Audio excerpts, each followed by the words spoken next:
Breathing in, can you hear me? Okay. So we can sit comfortably, just be aware of our body. And see if you can touch joy. It's such a joy to be here, so many young people on the mountain with such a deep aspiration to wake up, to change the world. We can come back to our breathing, touch this energy of being alive, and let go of any worry, anxiety, or fear. Come totally back to the present moment and allow the sound of the bell to penetrate every cell of our body, waking up our ancestors, bringing us here and now.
Good morning, dear friends.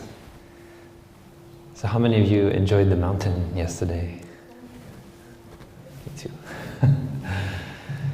As I was walking up, I touched gratitude for having this place, this beautiful valley. Of course, we can learn meditation anywhere, but somehow with the green, with the bobcats. Anyone see the bobcat tracks yesterday? No. How about the rattlesnake? How many of you saw the rattlesnake? Yeah, okay. Just living together with all of these animal friends, mineral and plant. There's something healing. And from the first moment I stepped foot here in this valley in 2004, I felt something very powerful. And so we can learn mindfulness anywhere, but it helps to be in a beautiful environment.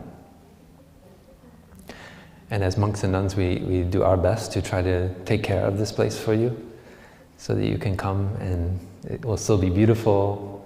There won't be trash everywhere, or lots of new buildings or something like that. We try to honor the land ancestors as well.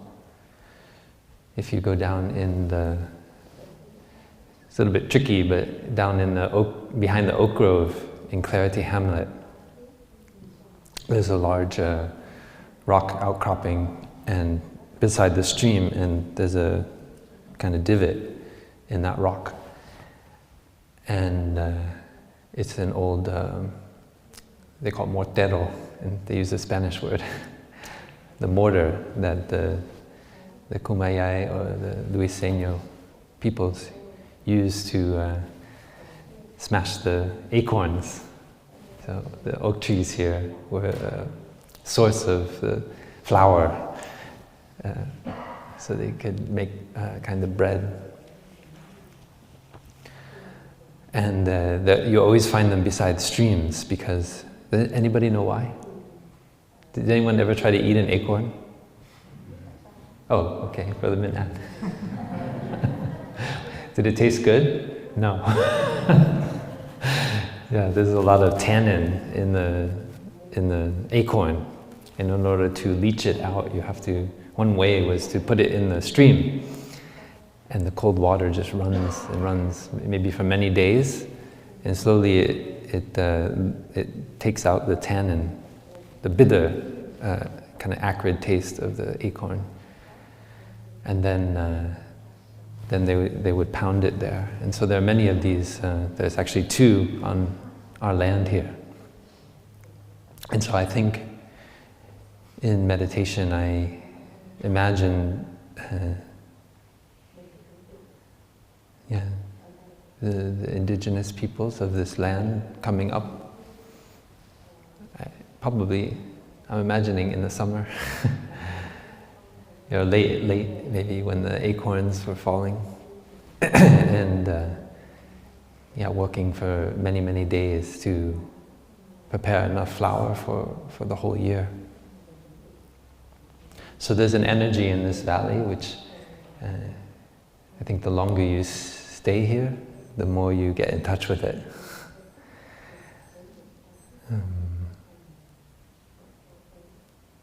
I remember last fall we had a monastic retreat, and a brother and sister, they were giving a Dharma talk actually on this side of the hall, and right behind them there was a Roadrunner, and so I got distracted from the Dharma talk, and I watched the Roadrunner running along, and then he or she kind of crouched down besides a tree, was looking up, and then suddenly it flew up into the tree. And I didn't see what was there, but I think the Roadrunner was hunting probably a reptile, started crawling along the tree. And so if you're lucky, sometimes you'll see the Roadrunner going around here. I look at it with my eyes. I try to look into the deep history, and when I see the Roadrunner, I actually see a dinosaur. Do you know that the birds are dinosaurs? Did you know that? Oh good, they teach that in school now. When I was in school, they didn't teach me that birds were dinosaurs. Do they teach that in school? Wow, great. And when I was in school, the dinosaurs were all like just kind of scaly and they look kind of sluggish. But now we know that they had feathers. A lot of them had feathers. Not all of them, but some of the dinosaurs had feathers. Did you know that dinosaurs have feathers? Oh, you guys all know that. See, it's a younger generation. I checked out every book on dinosaurs when I was in like 4th grade. In my elementary school library, I loved to read about dinosaurs. So when I see the Roadrunner, I see the dinosaur. I see Velociraptor. Maybe you see a movie and you see a Velociraptor, so you're very scared. But if you look with the eyes of these deep looking, you can see the Velociraptor in the Roadrunner, running around, chasing the reptiles. So all of these creatures are part of our Sangha here. The coyotes, did you hear the coyotes last night? Yeah. So that's like a mindfulness bell for us here. Whenever I hear the coyotes howling, then I try to stop what I'm doing and just listen. I don't know exactly what they're saying. Maybe they're saying, "There's a rabbit here, look, I got him." Sometimes I think, yeah, maybe they caught something. And sometimes I just think it's, there's some over there, there's some over here, and they're just communicating like, hey, how's it going? Hey, how's it going? Hey, how's it going? Hey, how's it going?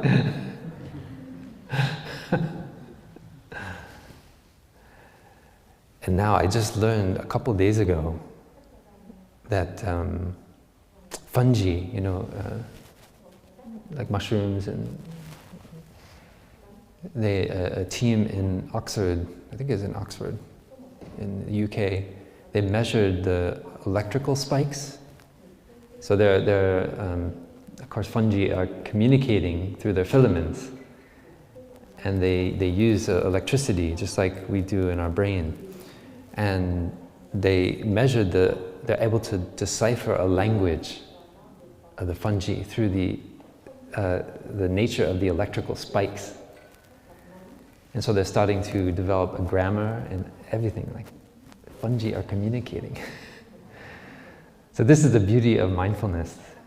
You think, oh, I practice mindfulness just so I can do better in my career or do well on my exams. But our teacher taught very clearly that mindfulness is not just a tool. It's not a tool at all. It's very easy to think, oh, I'll come up and I'll learn these tools up at Deer Park, and then I'll have them all in my kind of tool belt, and I go back down into the world. And then when I need my mindfulness tool, I take it out. Maybe I threaten somebody with it. I have more mindfulness than you. We'll start having standardized exams for mindfulness. Mindfulness assessment certificate, 98th or 98th percentile. I hope I don't have to take it if there is one. Yeah. So in society, we are looking for tools to get us where we want to go. Right? So we have an end already in mind. We already know since we are in elementary school what we want to do with our life. And we just need to find the tools that are going to get us there. That's the kind of mentality. And there is a kind of sickness, I would say, in that mentality. Of course, maybe we can get the things that we want with mindfulness, with our diploma, with our intelligence. But why do we want that? Why do we want that job? Why do we want that house? Why do we want that partner? Why do we want that prize, that award, that title? So that's what the monks and nuns were kind of annoying. That's what we ask you that question over and over. So why do you want that? And you say, why do I have to ask why I want it? I just want it. Why are you making my life difficult? Just get out of my way. Give me the mindfulness and get out of my way. That's the way we tend to look at things.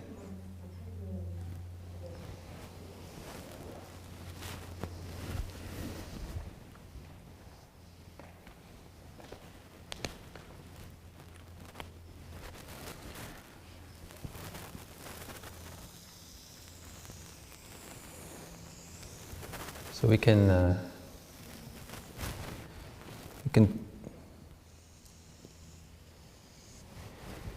talk about our mind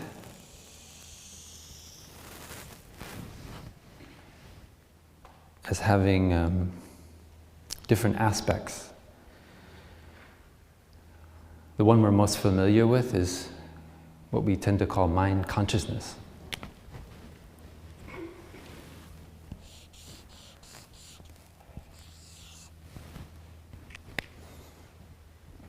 So this is just a model.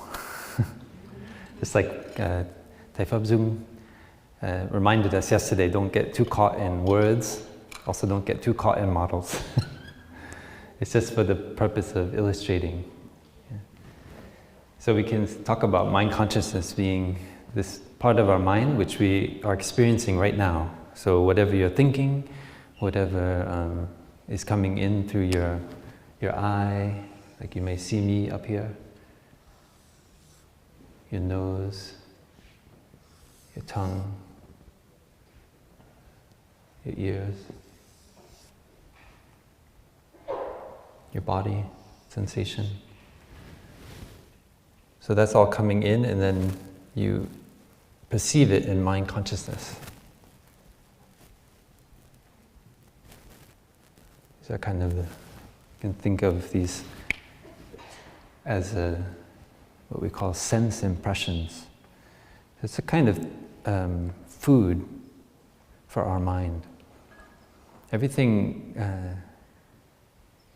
we learn needs food. Not only our breakfast, right? The food, the physical food that we need, but everything can only exist when there's food. Of course, we look at the beautiful flowers the sister bamboo has arranged here, and we know that without water, those flowers cannot manifest. What else does the flower need? Sunlight, exactly, right? So it can photosynthesize, right? Take the sunlight and then react with what? Carbon dioxide, yes, thank you. So sometimes we look at a tree and we think, oh, well, that tree has grown up from the material in the ground. But if we're to be more accurate, that tree is just a transformation of air and sunlight. The building blocks of the tree, yeah, it's used some nutrients in the soil, but most of the material is come from the air. That's why trees are such a great carbon sink, right? It holds the carbon in its own body that's coming from the air. So it needs sunlight, it needs water, it needs carbon dioxide in the air. What else does it need? Oh, I thought you were raising your hand. Huh? Nutrients, right. Different kind of minerals from the soil. Mm-hmm. Anything else? Do you know how does the flower, the roots of the flower, incorporate the nutrients from the soil? It's a fungus. It's a fungus, exactly. Right? So there are special fungi that grow, that live in, that coordinate, how do you say it, in symbiosis with the roots of all plants. And now we know that actually this fungi must have been on the planet, the surface of the earth, before plants established themselves, because it's the only way that plants can incorporate the nutrients from the soil. So the fungi is actually helping to process the nutrients in the soil so they can be bioaccessible to the flower, to the plant. And in this case, these flowers, do you think these flowers grew in the wild? No, probably not. So what other conditions are necessary for this flower to manifest here in the hall with us? Love? Love? Yeah, okay. Love? Specifically the love of who? The farmer, huh? Oh, Sister Bamboo, right, yes. Sister Bamboo, Sister Bamboo, where are you? Over there. So we can send our love to Sister Bamboo. Thank you for your love. Sister Bamboo.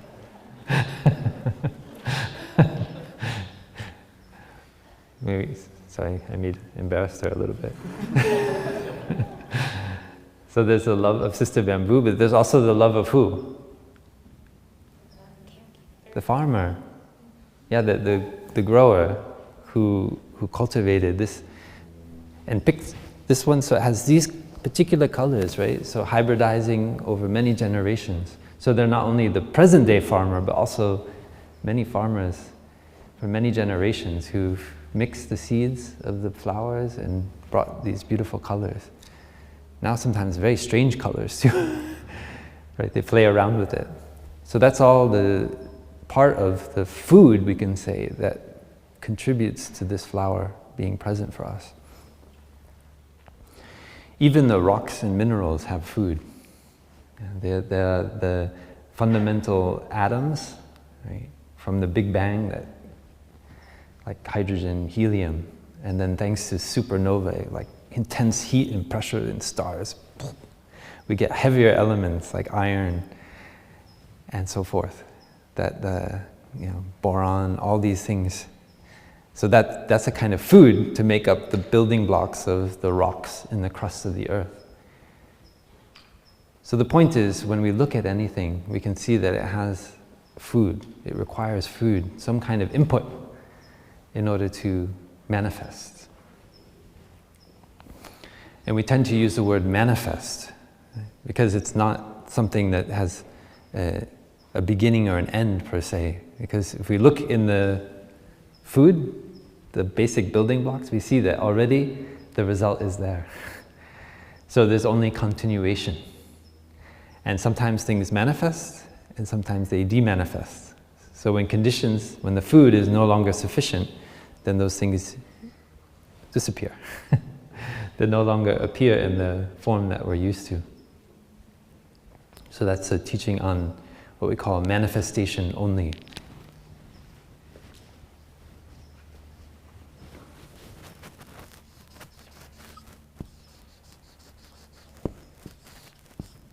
Our teacher liked to say, "You are not a creation, you are a manifestation."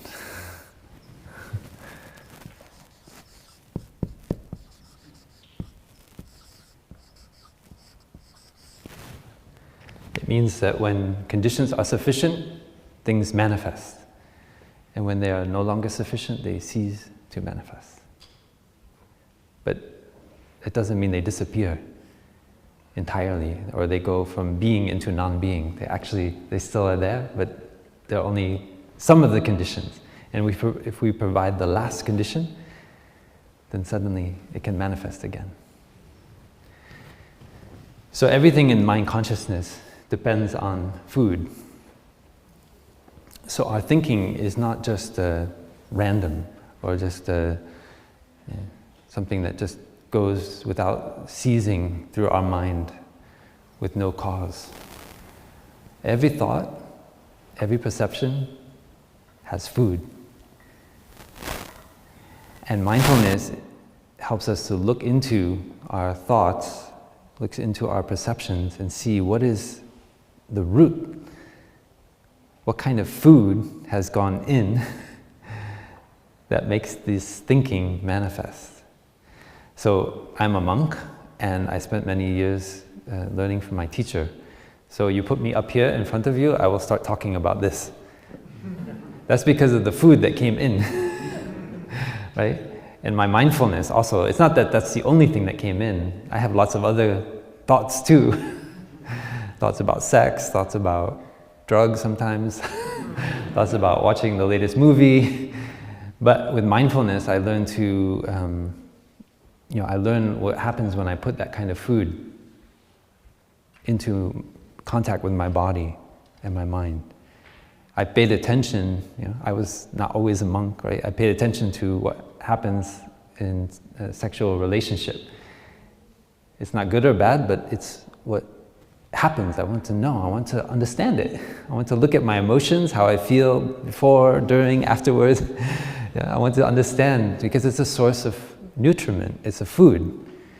And I know that in the future I will be affected by that food. It's not only that one event and then it's done, right? I think all of us hopefully have got that insight. But there are real lasting effects to, say, a sexual relationship, or eating a whole bar of chocolate by ourselves. Right? It's not just what happens in our mouth and then it's in our stomach and it's done.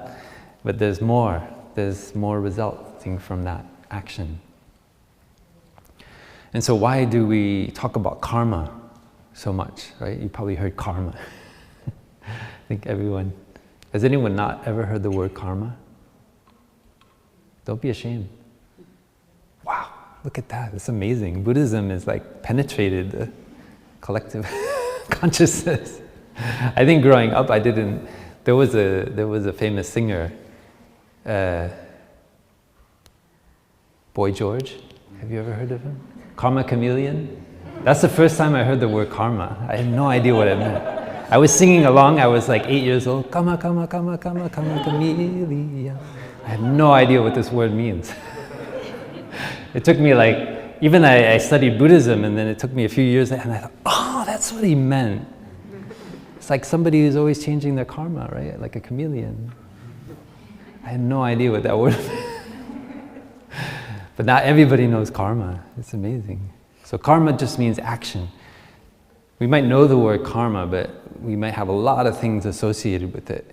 And so very simply in Buddhism, karma just means action. This means an act. And specifically, our acts of body, speech, and mind. We call it kind of 3 karmas.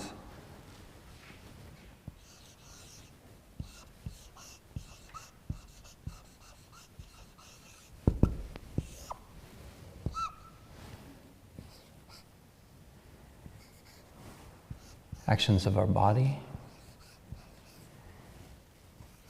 speech, and mind.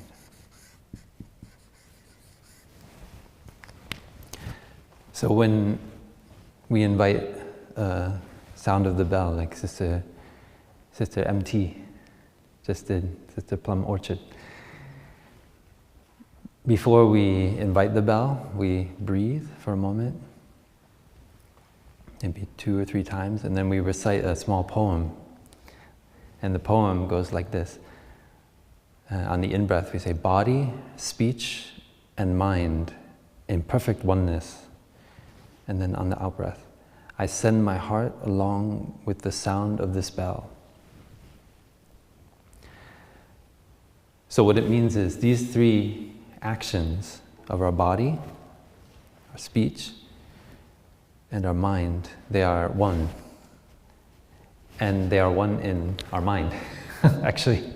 Because actions of body and speech, the Buddha had the insight that the root is in our mind. So at that time, nobody had the word psychology. But what he did was quite revolutionary, and it's hard to really appreciate it, because nowadays we talk about the mind all the time, talk about psychology. But at the Buddha's time, mostly people focused on outside activity, things that happen in the visible world or the oral world, like speech. But to actually look at our mind, people hadn't been doing that yet. So the Buddha went in, he said, look, actually, the root of all this is in our mind. And so if we take care of our mind, we take care of what's coming in, what kind of nutriment, that will affect our actions of body and speech as well. So when we say body and mind in perfect, or body, speech, and mind in perfect oneness, it means we come back to our breathing and we see that the root of our actions is in our mind. And what manifests in our mind, our thoughts, our ideas, our intentions, that is the fruit of what has come in. This is, if you get this, you get most of Buddhism, actually. You don't have to read lots of books and study so much. So the key is what comes in through your eye, what comes in through your ear, your nose, tongue, body, and even what comes in to your mind, from the mind, like thoughts about the past, worries, anxiety. That is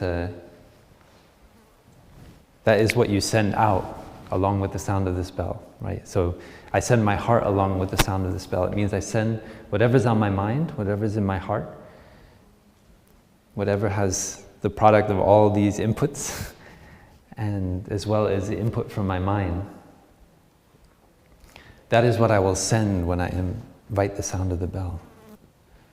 So it's an invitation for us to be very aware, very mindful when we invite the bell. We don't just like hit the bell. That's why we don't say, I don't say to Sister MT, would you please hit the bell? So everybody can stop what they're doing and come back to the breathing. A little bit aggressive, right? It's something that we say, invite the sound of the bell. It's very beautiful. This is, if you get to know our teacher, you get to know this kind of language. It's very important. When we invite you to practice something, we say that, we invite you to practice. You may like to do this. We don't say, now, do it.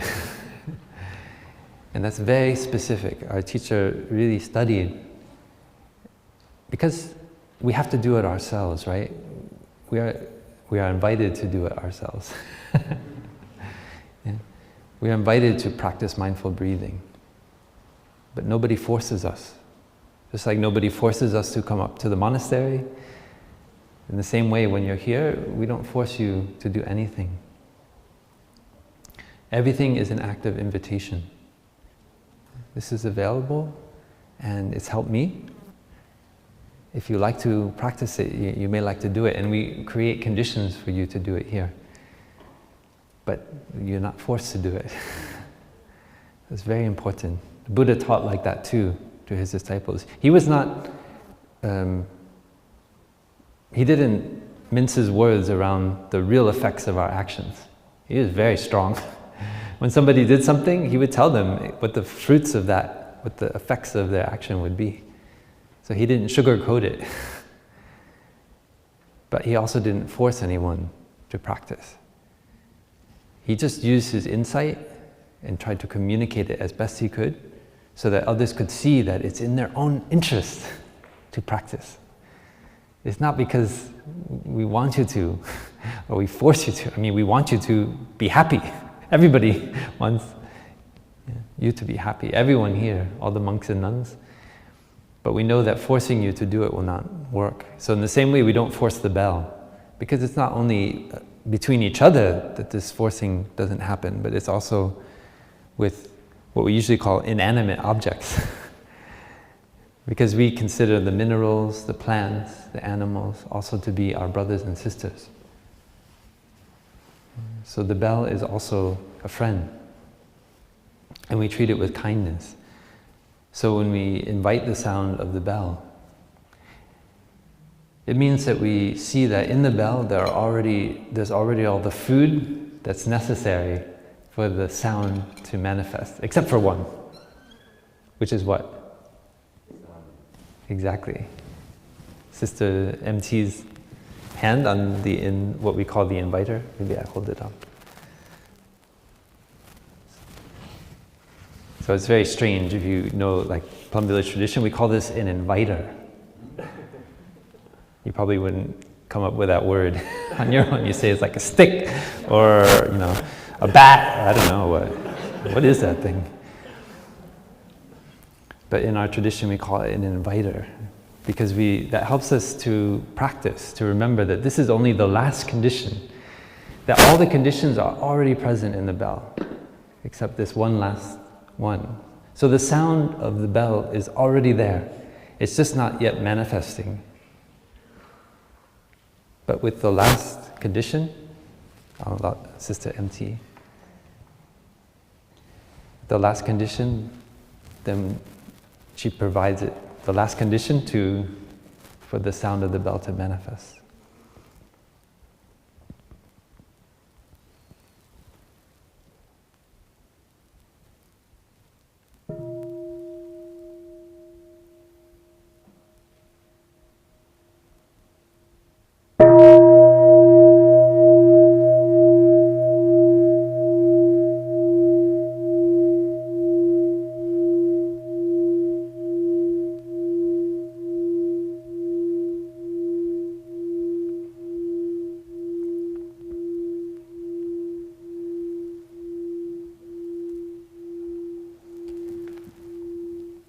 So already in the bell is the bell maker, is the iron that we learned came from a supernova, and copper and all these elements. They're already there. That's a kind of food. And then and also the shape of the bell, because we know if it's just a big slab of metal, it's not going to have a sound that's beautiful like that. And so when Sister MT, when she invites the bell, she's providing the last condition. So she's inviting the sound that's already there just to come out and manifest. And that is the nature of our mind. That's the nature of our experience of life, actually. At this moment, life is manifesting. But we know that when conditions are no longer sufficient, life will not continue to manifest in this form. That is something we practice as a meditation. So we're grateful always for the conditions that allow our life to be present in this moment. That's a source of happiness. So the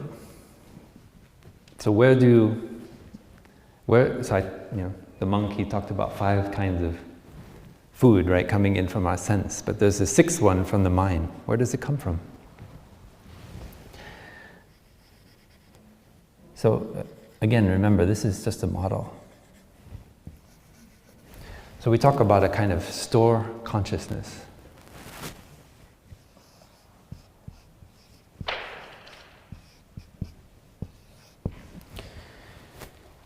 And there are the seeds of, or potentialities, latent in us. And when we know how to touch those seeds, they manifest in mind consciousness.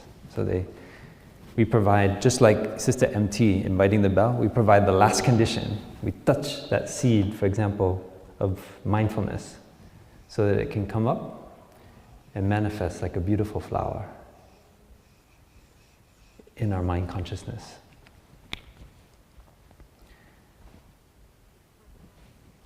Maybe before we came up here, we're not very mindful of our breathing, but when we come to Deer Park Monastery, we learn, for example, we condition ourselves with the sound of the bell to stop and touch the seed of mindfulness by being aware of our breathing, so that it comes up into our mind consciousness. So there's our sensation in our body of the breath,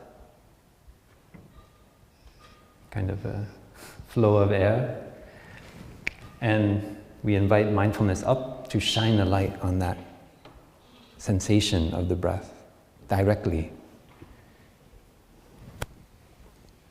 And mindfulness can be aware of any of the sense inputs. And it can also be aware of those things that manifest in our mind consciousness, like our thoughts, our perceptions. Just we can be aware of our thinking.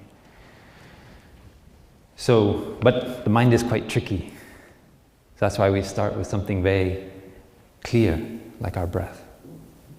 Just being aware of a physical sensation, or like we learned in the meditation yesterday, to be aware of our body.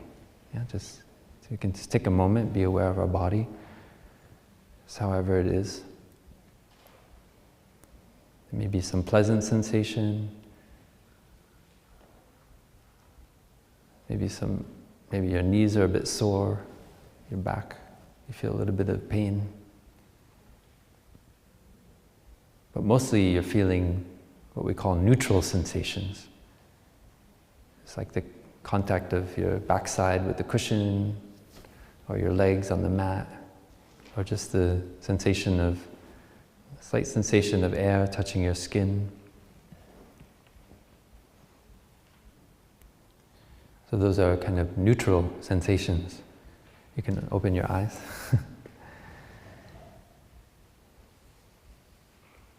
And much of our practice is learning to generate joy from neutral sensations. So most of our lives we look for pleasant sensations and we try to get away from unpleasant ones. And when we have the pleasant sensation, everything's wonderful. But then, like when we're eating the chocolate bar, it's wonderful. Oh, I love chocolate. Oh. But then afterwards, or we feel not so at ease in our body. So that's the nature of oftentimes of pleasant and sensations. They have a kind of hook inside there. Just like the hook, when the bait is on the hook, the fisherman can catch the fish. So the fish cannot resist the visual sensation of the bait, and then it eats it. It's so delicious, but then inside there's a hook, and then it's not so pleasant when the hook catches on the inside of its lip. So that's why, because of that hook that's often, almost always there in pleasant sensations, we try to focus more on neutral sensations and see them as pleasant sensations. Just everyday sensations. See, wow, what a wonder it is to sit on a cushion, to feel this contact of my butt with the cushion. It's a wonder. You know, most other apes, they don't have much of a butt. I don't know if you've ever seen like a gibbon or a monkey or a bat. Did you look at the butt? No? Were you too embarrassed? Who's looked at the butt of a monkey or even an ape? Yeah, come on. Do they have a big butt? No! So why do human beings, we have a big butt? It's like huge. It's amazing. Sometimes we like to look at each other's butts. You know? It's like really funny. But there's a reason for that. Do you know why? Why do we have big butts? Does anybody know? Huh? Walking. Thank you. Because we have this, you know, if you didn't have all these muscles here, you'd be pretty miserable trying to walk on 2 feet. You try, but you have no energy. If you watch like a chimpanzee, they have to go over on 4s mostly to walk around, because these big muscles are keeping us upright, and they, you know, when we step up, they are helping us to go forward. And so that's why in evolution, when we look at somebody, they have a big butt, we feel some kind of attraction. Because it means that person is like kind of you know, healthy, you know, they're able to walk a long way, right? So we, you know, at that time, if we're living on the savannah and we need to get our food, you know, hunt and so forth, or carry food a long way. So that person, okay, they can walk a long way. They have a big butt. It's not, you know, this is very normal. These are the things the monks and nuns, our job is to talk about those things you guys, you know, people don't talk about. Everybody's looking at each other's butts, but we don't talk about it. There's a reason why we do that. Yeah? Because you want to have a mate that has a, you know, is going to be healthy and have healthy children. It's not necessarily true, but it's in the evolution. Yeah? It's the way we develop. So, store consciousness is where is a term we use for that consciousness, for things that we don't see directly in mind consciousness. They're not manifesting at that moment. For example, most of us are not angry right now. Hopefully you're not angry because I talked about big butts. But, so we're not angry, but none of us believes that we don't have the seed of anger in us. All of us have the memory of getting angry at some point. And we know that when conditions are sufficient, that anger can manifest. So so when we talk about store consciousness, don't get too caught up in the technical term. It's just to describe the very lived experience that all of us clearly know that we have the potentiality to get angry when enough conditions are brought together.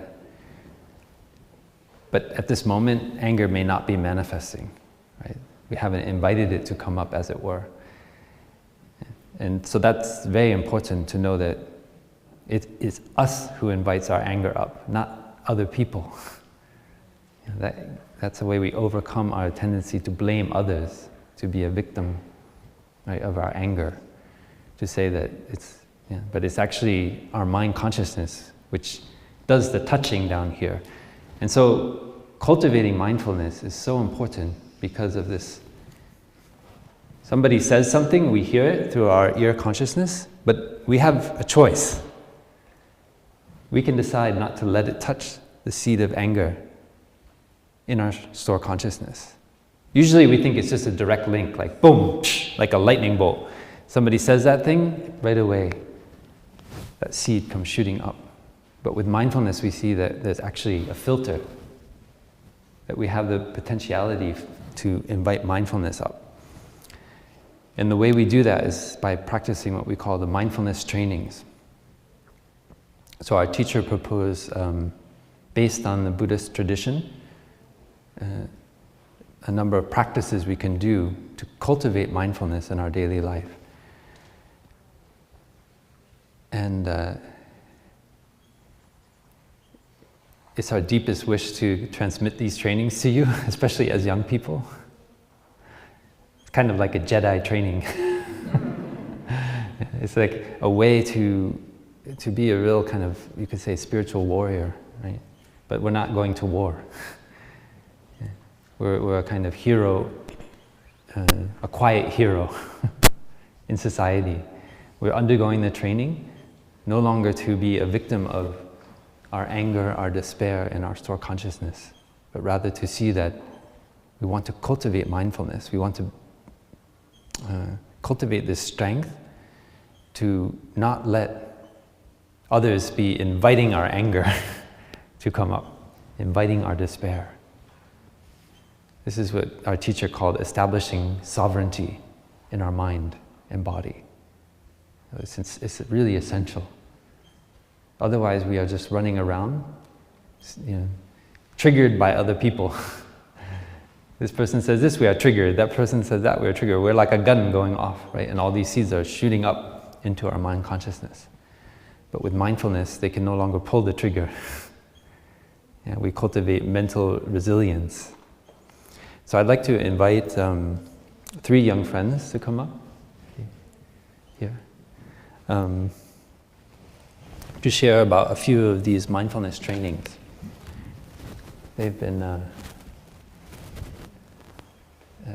practicing at Deer Park for some of them since they were, I think Ben, since you were how old? 3. And Tao, when did you come to Plum Village? You were 13 years old. 13 years old. And Tonks came when she was 30. There you go, 3, 13, and 30. So we have many kinds of mindfulness trainings in our practice. And what we offer are what we call the 5 mindfulness trainings. And they are kind of a Buddhist vision for spiritual and global ethic. So a way of living our lives, just like we learned, is body, speech, and mind, so that our actions water the seeds of mindfulness in ourselves and in others, and refrain from watering the seeds like anger, despair, hatred, and so forth. So it's not just theory, but actual, like how do we translate that into how we live our lives? So the mindfulness training has embedded in each one of them is awareness of suffering. So in order to know whether we are on the path, we can always look and see, is this creating suffering for myself?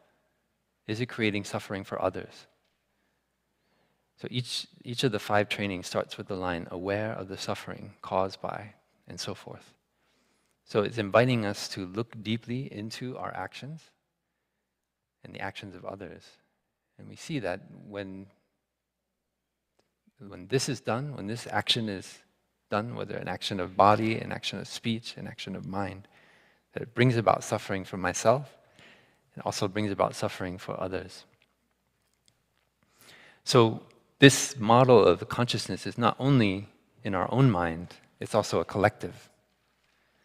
When we look into society, we see that there are the seeds of anger, despair, anxiety, and fear in the collective consciousness. just like those are present in our mind. So the mindfulness trainings are a way of living in the world so that we stop. We are aware of the suffering, and we stop acting in ways that touch those seeds in the collective consciousness. So we bring mindfulness, we bring that flower of mindfulness into our actions. I'll read the introduction to the trainings. The Five Mindfulness Trainings represent the Buddhist vision for global spirituality and ethic. They are a concrete expression of the Buddha's teachings on the Four Noble Truths and the Noble Eightfold Path, the path of right understanding and true love, leading to healing, transformation, and happiness for ourselves and for the world. To practice the five mindfulness trainings is to cultivate the insight of interbeing, or right view, which can remove all discrimination, intolerance, anger, fear, and despair. So we learn to have this vision to see in the store consciousness of our own as well as the collective, and to remove the tendency to water those seeds, to touch them. If we live according to the five mindfulness trainings, we are already on the path of a bodhisattva. It means a hero, a true hero, a spiritual hero. So in the Buddhist tradition, a bodhisattva is the one who loves enlightenment, who likes waking up, likes mindfulness, who wants to live their life secretly or openly as an awakened person. Knowing we are on that path of a bodhisattva, we are not lost in confusion about our life in the present or in fears about the future.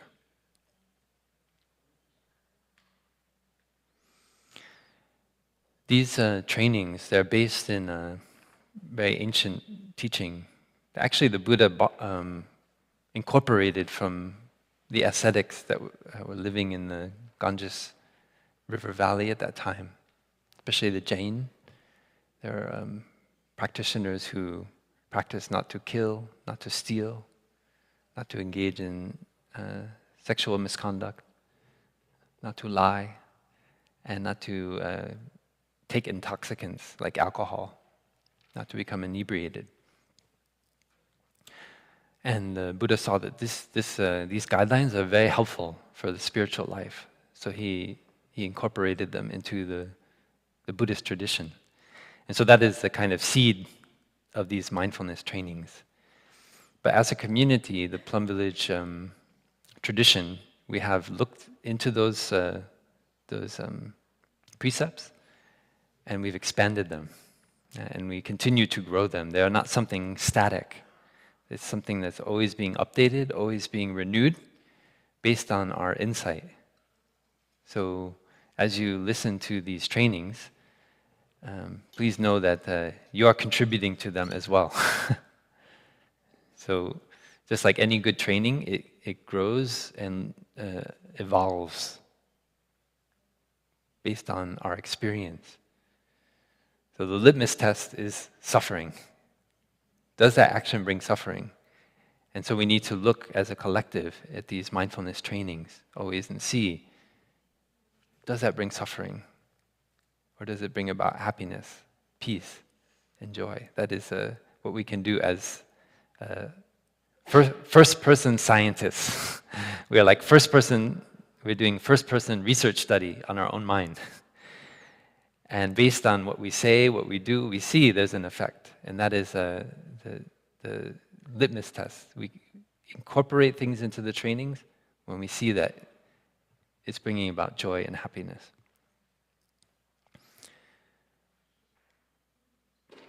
So what I'll do is I'll read the first two, and then I'll invite, for the third, fourth, and fifth training, I invite our friends here to read it and then share a little bit on their own, about their own experience of doing these trainings. So the first training is Reverence for Life. Maybe we can listen to a sound of the bell.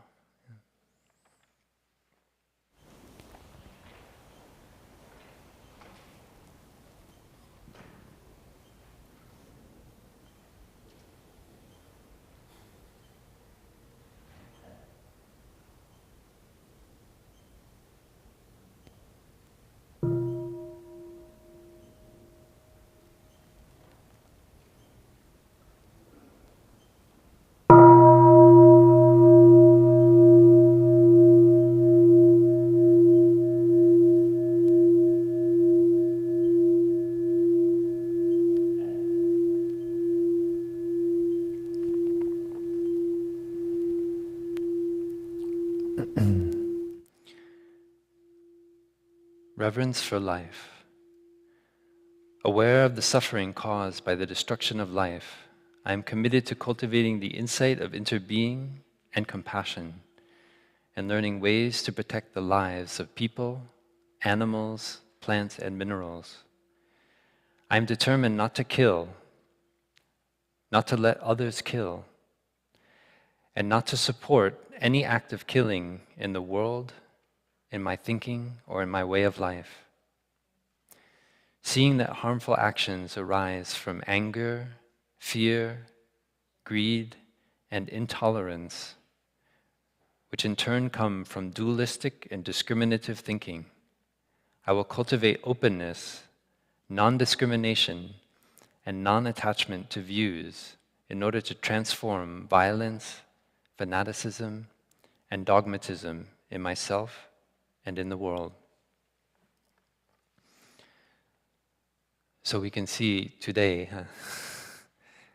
how fanaticism brings violence, whether it's because we want to expand the borders of our country, whether it's because of someone's religious views, or even just because we think we're right, and we get in an argument with our best friend. There's a kind of violence there. So as we learned yesterday, not to get attached to words, concepts, even the words of the mindfulness training. They're there to help free our mind. So we see that tendency to kill, it comes from our getting carried away by anger and fear and despair.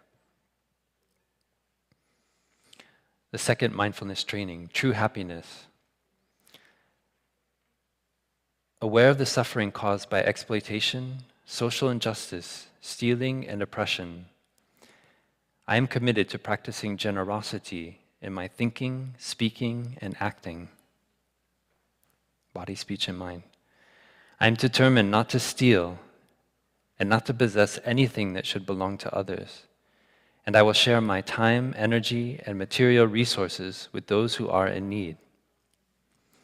I will practice looking deeply to see that the happiness and suffering of others are not separate from my own happiness and suffering, and that true happiness is not possible without understanding and compassion, and that running after wealth, fame, power, and sensual pleasures can bring much suffering and despair.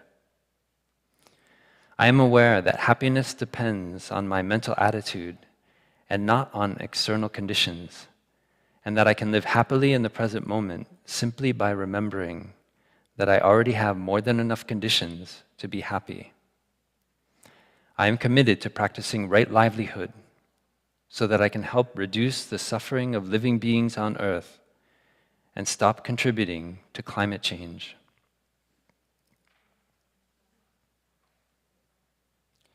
So this is an invitation to look into our lives. In what ways are we stealing? Not just going into a store and taking something. We know that we need food in order to exist, right? We need air, sunlight. But do we take just what we need, or do we take more?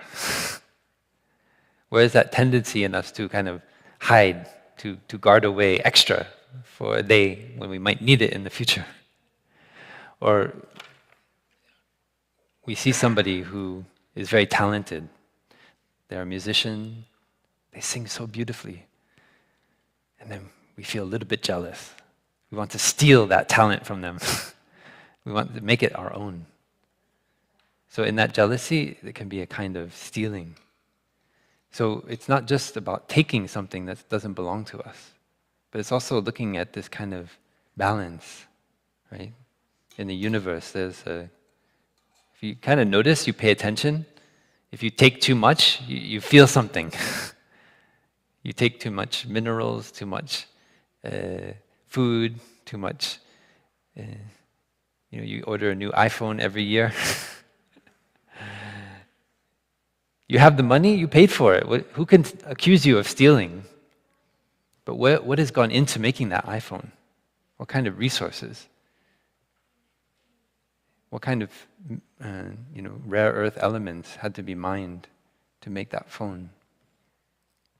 So when you buy a new one every year, it's kind of stealing. Yeah.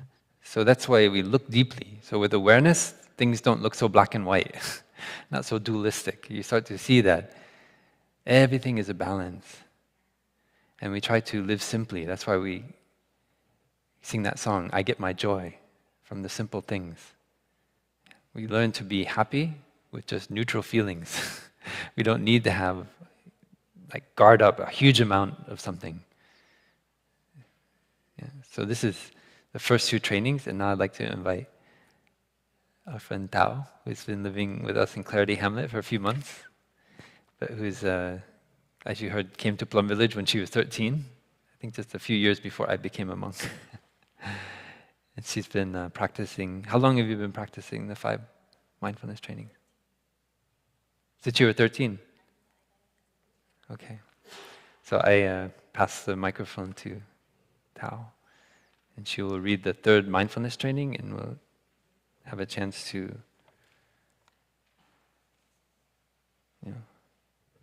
so you don't just hear from the monk about this. Maybe you can listen to the sound of the bell.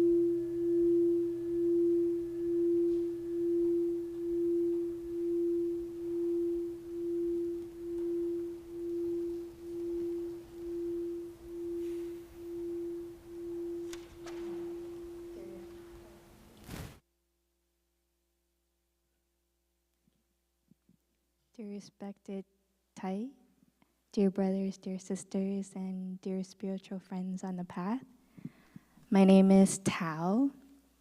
I'm from Canada, and I first came to Plum Village in 2000 when I was 13, and I had the privilege to stay there for 3 months, and I was very inspired to take the training then. As a 13-year-old, I had a lot of ambitions, wanting to save the world, wanting to save every snail.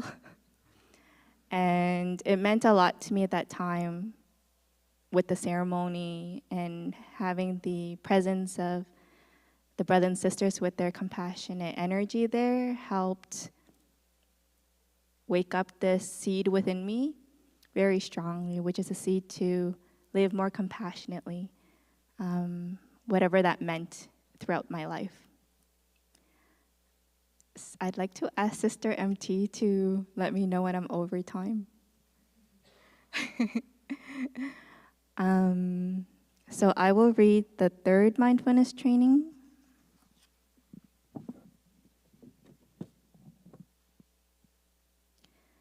Third mindfulness training, true love. Aware of the suffering caused by sexual misconduct, I am committed to cultivating responsibility and learning ways to protect the safety and integrity of individuals, couples, families, and society. Knowing that sexual desire is not love and that sexual activity motivated by craving always harms myself as well as others. I am determined not to engage in sexual relations without true love and a deep, long-term commitment made known to my family and friends. I would do everything in my power to protect children from sexual abuse and to prevent couples and families from being broken by sexual misconduct. Seeing that body and mind are one, I am committed to learning appropriate ways to take care of my sexual energy and cultivating loving kindness, compassion, joy, and inclusiveness, the 4 basic elements of true love, for my greater happiness and the greater happiness of others. Practicing true love, we know that we will continue beautifully into the future.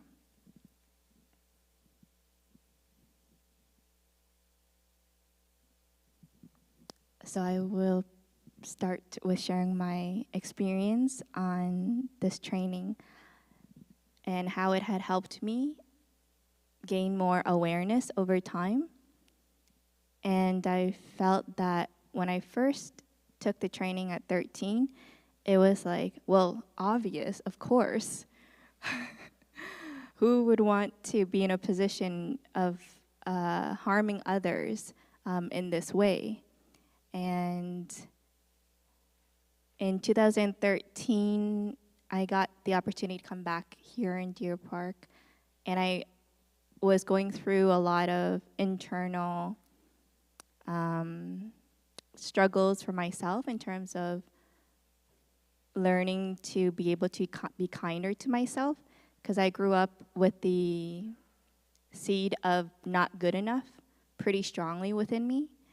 And I remember I asked him this question, really hoping to get the answer. And it was my first time actually coming up to ask a question after having gone to so many retreats with Thay. And I remember like, oh, this is it. I'm gonna get my answer that I've been like struggling for my whole life. And when I asked him the question of how do I stop seeking affirmations from others, that was pretty much the sum up of the question. And because I shared when I get complimented or when I get criticized, I am triggered. And I feel like I lack that sense of acceptance from my loved ones. Perhaps it wasn't shown in a way that I can understand. Having grown up in Canada and my family and parents being more culturally affected by the Vietnamese culture, I know that we show affection through action more so than words. But I also recognize we also bring out the not so good in others, more so than the goodness in others in terms of vocalizing it. And I know it's for our better improvement so that we can recognize the weakness and improve. However, for me, it was something I felt unaccepted. It brought up the seed of unacceptance in me. So I remember that time Seong's answer was pretty much, continue practicing, my dear. And he said, when you practice and your mindfulness is solid enough and you feel that solidity within, then you know yourself enough to not be swayed by whatever triggers come your way.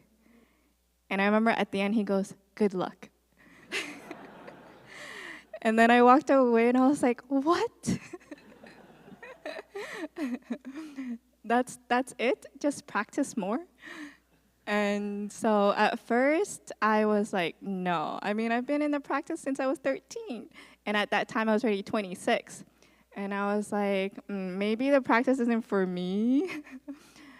And I had the curiosity to explore other traditions, explore other ways, tools, like Brother Phap Luu mentioned, to get me to my answer sooner.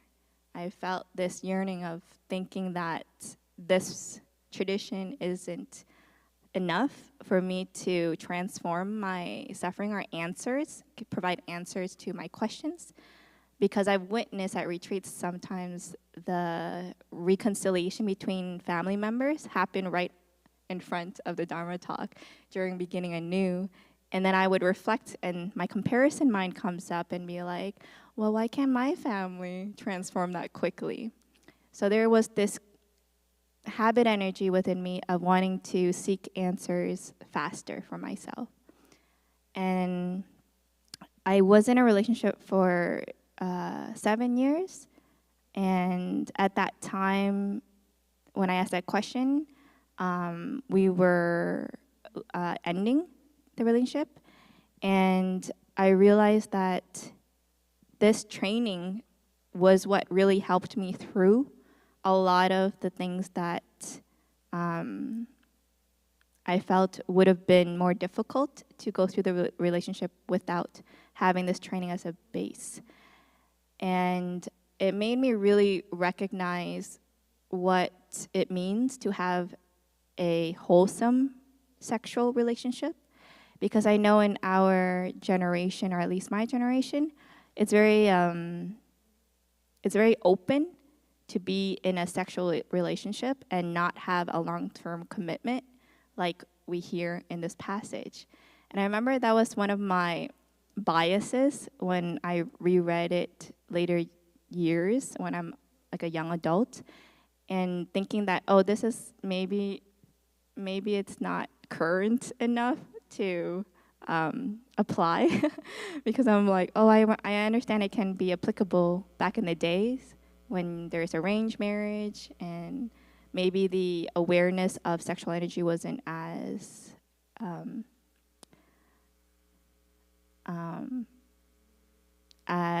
aware, I guess. And I feel our generation, we're becoming more explorative, I would say the word. And so I felt I was also watered by that seed of like, oh, exploration, because we're human and sexual desire is a part of our human nature. And it can be very healing as well if we really understand it. And I guess I felt that I had that ego mentality that, oh, I understand it, so I should be able to know how it affects me. However, within the relationship, I realized that I had wanting to replace or fulfill something within me of that unaccepted love, of that feeling of not good enough for so many years. I felt like I had gone into that relationship with that feeling like that hole being fulfilled. Someone who accepts me fully for who I am, and we can be open and honest with each other and support each other on our dreams. And I felt that was really wholesome. However, for the last few years of the relationship, I felt there was something within me that had an emotional connection to another friend, another dear friend. And I felt really conflicted at that time. And I was like, sort of, let's say, being self-critical of how can I be having emotional feelings for someone else when I know I am loving my partner and so on. So I felt, thank you, Sako. I felt a deep sense of guilt, and considering I had already took the training, I felt a deeper sense of guilt because at that time I felt like, oh no, I'm breaking the training. What I've come to realize was that slowly through more diligent practice in my day-to-day life, and now it's been 8-9 years since I've not been in a relationship, I realized how much more of that seeking that I had was affecting choices that weren't as wholesome for me.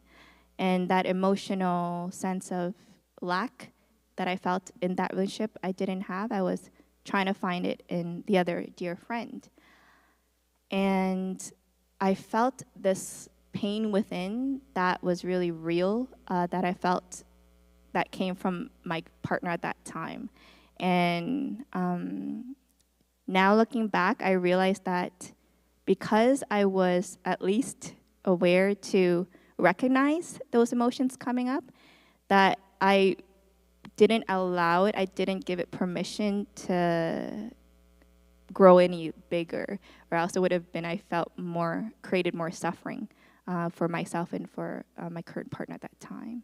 So I decided to leave like both relationships, I guess you can call it, because I felt, oh no, there's so much stuff that I gotta take care of myself. Like, how can I be caring and loving for others when I myself unable to know how to do that for myself? So Sister D always mentions the teaching of being your own soulmate. And I remember when I first heard that, I'm like, yeah, okay, but I know there's a soulmate out there for me. However, over the years of practicing, I've become more, I felt, loving towards myself. And I feel with the title of the third training of True Love, I can truly touch that teaching of true love within myself. And I feel having touched that deeply now, there is no longer a desire to seek for that externally, and there's no longer a desire to question what if anymore. So I really appreciate, that teaching of being your own soulmate. And I will end here. Thank you for your wonderful listening.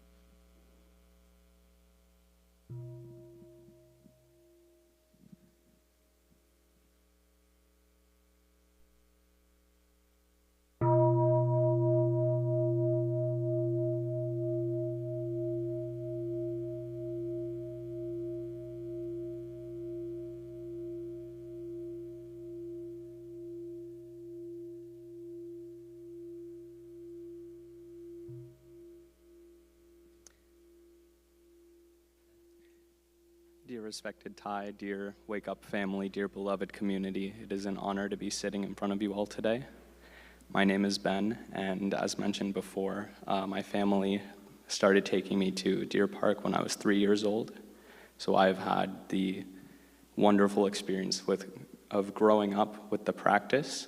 I'm very grateful for this and for the fourth mindfulness training, which is one that I hold very dearly.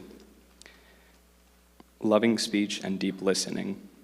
Aware of the suffering caused by unmindful speech and the inability to listen to others, I'm committed to cultivating loving speech and compassionate listening in order to relieve suffering and to promote reconciliation and peace in myself and among other people, ethnic and religious groups, and nations. Knowing that words can create happiness or suffering, I'm committed to speaking truthfully using words that inspire confidence, joy, and hope. When anger is manifesting in me, I'm determined not to speak. I will practice mindful breathing and walking in order to recognize and to look deeply into my anger. I know that the roots of anger can be found in my wrong perceptions and lack of understanding of the suffering in myself and in the other person. I will speak and listen in a way that can help myself and the other person transform suffering and see the way out of difficult situations. I am determined not to spread news that I do not know to be certain and not to utter words that can cause division or discord. I will practice right diligence to nourish my capacity for understanding, love, joy, and inclusiveness, and gradually transform anger, violence, and fear that lie deep in my consciousness. When I was invited to talk about this training yesterday, the main thing that I wanted to touch on was the concept of the garden in our heart that we were talking about up here, that when we are born, we are instilled with these seeds that correspond to different emotions. There are seeds of happiness, seeds of joy, but there are also seeds of anger and fear. Some of these seeds are passed down generationally. And through we have a lot of thoughts spinning around all the time that can be entertaining these seeds, but through speaking, through manifesting, we actively water these seeds. So the practice of loving speech, one of the objectives is to continue to water the seeds of love in your heart garden. When you continue to water these seeds, I just imagine this beautiful tree growing, and it creates a canopy in your garden that when negative thoughts, when fear, when anxieties enter your mind and enter your garden, they first hit the canopy, and it creates this awareness. Instead of entertaining the thought immediately, you will ask yourself, why? Why am I thinking this? Where is this coming from? And not only does loving speech blossom your garden, but it helps to grow the other person's garden as well. So when your tree grows, it drops seeds and can nourish other people. The other part of the training is deep listening. And I tried to think of a metaphor for this one, but I fell short. So, listening is the foundation of a good relationship, a good human connection, and it's there to also help maintain that relationship. It can be very easy, and I find myself in this situation as well, that you're in a conversation with someone and you're just waiting for your turn to speak up and to talk. You're not really letting their words enter you in your consciousness. It happens to all of us, I think. That's why we call it the practice. But the training is to recognize this and to come back to yourself, come back to your breathing, and let the other person's words affect you. Let them water your garden. Another part of this training that really stands out to me, if I can go back and read a line, is I'm committed to cultivating loving speech and compassionate listening in order to relieve suffering and to promote reconciliation and peace in myself and among other people, ethnic and religious groups and nations. So as a white male, I know that I live in a bubble. And this bubble causes me to have a lot of ignorance related to the injustices and inequalities that are happening in the world around me. Through the practice of deep listening in mediums such as Dharma sharing groups, I'm able to deepen my understanding of the adversities that these marginalized folks face on a daily basis and use that understanding to inform my activism. So I believe that this is very important in the world that we live today and for people like myself.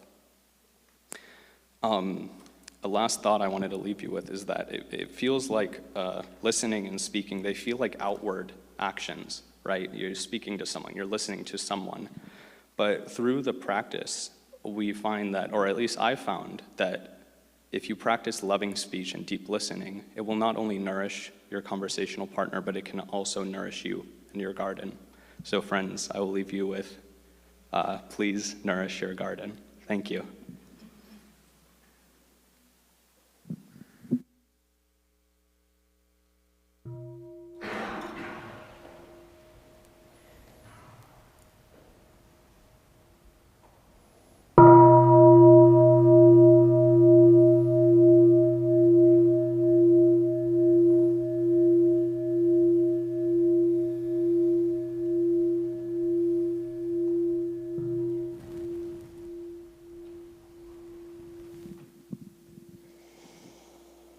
Dear Thay, dear Sangha, my name's Tonks. I came to the practice not so long ago in my adult life, and found it really aligned with the values I had. And the Five Mindfulness Trainings was probably the first formal ceremony that I've done, and it felt really impactful to be committing to something in front of a Sangha, in front of a group. I'm someone who's historically been wary of large organized groups, and I just really felt like this was so aligned with what I already valued, and really appreciate the guidepost that it provides and the community that comes with it. And I will be reading the 5th mindfulness training. Nourishment and healing.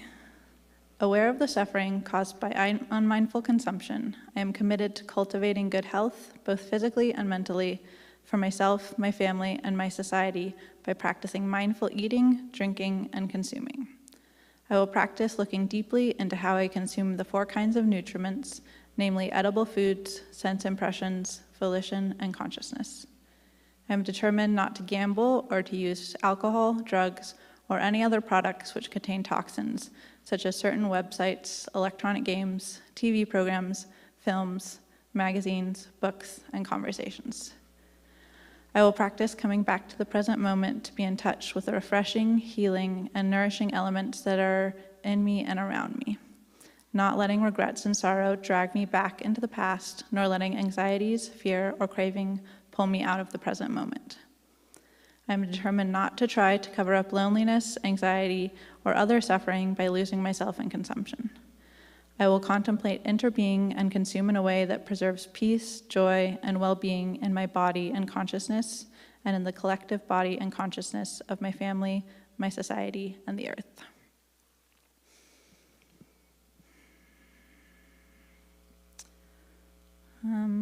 I think one important part of this training for me is that it's called a training. If I look at all these things, alcohol, drugs, websites, TV shows, films, magazines, books, conversations, and I think about being out in the world today, this training is certainly a challenge. There's so many messages we get telling us to consume unmindfully. That's kind of what keeps capitalism running, is unmindful consumption. So there's a lot of power behind the push for that to happen. So what I appreciate about this is that it's not the Five Mindfulness laws or the Five Mindfulness, there's not a hard line here. It's a training. It's a way to practice. And I found that it's easy for me sometimes to see something like this and then see the ways that I am not doing it right, the ways that I haven't consumed mindfully, and then to feel self-critical and feel sad and be like, oh man, I'm so far away from this idea of mindfulness. So I like to remind myself that the whole idea of these trainings is to alleviate suffering for myself and for those around me. So if I'm creating more suffering by measuring myself against these trainings, then that's actually not the idea. So I try and be really gentle with myself and understand that there's a whole world out there that is pushing me in the opposite direction of mindfulness. And I find that very helpful. The second part of this training that feels important to name is that I love that all the answers are in me. My body will actually tell me what is an intoxicant for it and what isn't, and what's true in my body might not be true in your body. I find that the more mindfulness I develop, the more I realize that some things that I thought I really enjoyed, I don't enjoy as much, or vice versa sometimes. I've been staying here at the monastery for quite a while, and there's very limited internet here. And so before I came, I downloaded some shows to my iPad because I was like, oh, what if I need a show, What if something hard happens and then I'll have to watch Avatar: The Last Airbender, which is kind of Buddhist, so great. So I had that on my iPad, and in the first couple weeks I was here, occasionally I would go back into my room and just lie in bed and lose myself a little bit in Avatar: The Last Airbender. Great show. But then all the shows I downloaded ran out, and I haven't had any show access for the past 2 months, and it feels so much nicer.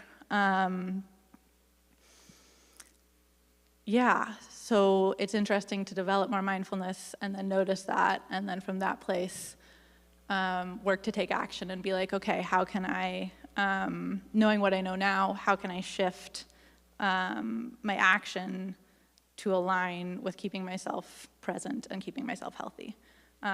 So I've gone out into the world since then, and I haven't been downloading shows onto my iPad because I know that that's going to keep me healthier.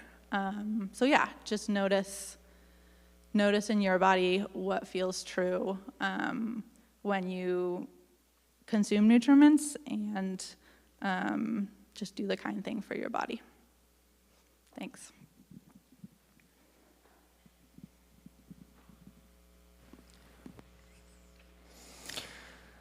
So, thank you, Tao, Ben, and Tonks.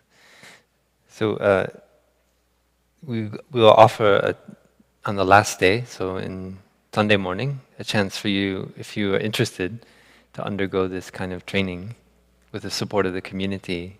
So we have a 5 mindfulness trainings transmission ceremony And the spirit of it is to really, like Tonks was saying, to get the energy of the community. Because it turns out it's not easy to practice all these things.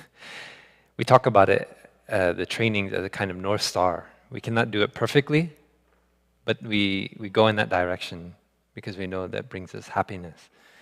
So if you are interested, you don't have to take all 5. You can take 1 or 2 of the mindfulness trainings. I left some forms up here on the podium. They're also on the table in the back. And it has the trainings here, so if you want to read them more, you can take a copy.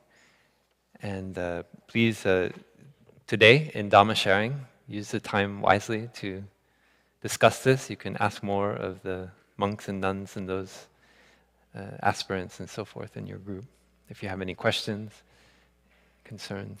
And we also, we give you a kind of name, if you like, which is your kind of spiritual training name.